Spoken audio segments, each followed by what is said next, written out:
you guys step a little. Sure. Otherwise, I'm going to fall over.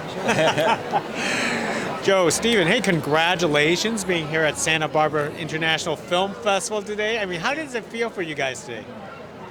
It's amazing. It's pretty overwhelming, actually. It's great, the reception and the audience, and it's been a wonderful experience. Yeah, and I think for me, this is based on a book I wrote a long time ago on an experience I had in 1982 when I was still a young man, and it did well as a book, and now it's discovered a whole new life in Joe's film after all these years, and so it's very exciting to come in and see it for the first time for me, a complete film, and have it well received here at this film festival.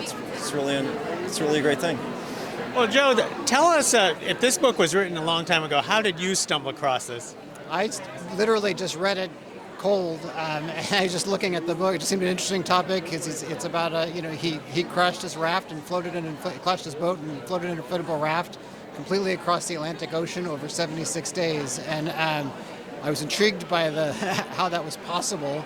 The book ended up being a beautiful, poignant book with a real universal story to it, and so I reached out to Steven and started talking about my approach to a documentary for it, and it took 7 years to get that made. It was a long process to get that actually done, and we finally got to screen it tonight.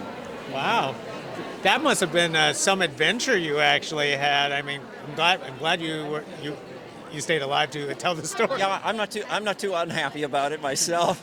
Yeah, it was a very formative experience. I think I've spoken with dozens and dozens of survivors of all kinds of things over the years, and I think we all have a shared universal story. I don't think anybody gets to be my age, certainly now, without going through that kind of an experience. And it's not so much getting through it, but what do you do with it? And it gave me the opportunity to kind of reinvent my life and give it more purpose, and to share a story that I think a lot of people unfortunately don't ever get the chance to share because they don't make it through. But it doesn't mean they're not smart or talented and all of that. So I was able to hopefully give them a bit of a voice too.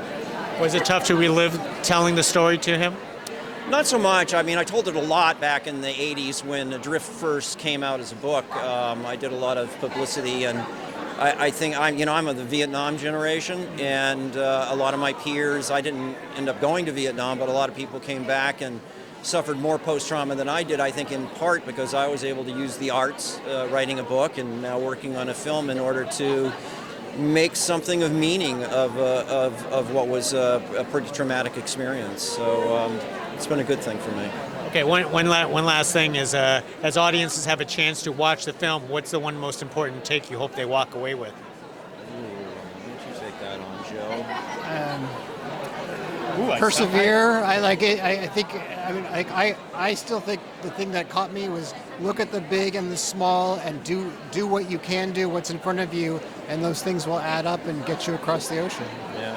I guess for me, a lot of the story to me is about connection to the wider world. I was a young man and kind of full of beans, and even though it's a story that centers on me in a way, it's more about connection to the wider world, and that we're just a teeny little part in this interconnected world, and we're not the most important thing out there, and that hopefully is told through the story and my connection to the independence on the natural world. Well said, gentlemen. Thank you very much for speaking to us. Really appreciate it. We appreciate your time.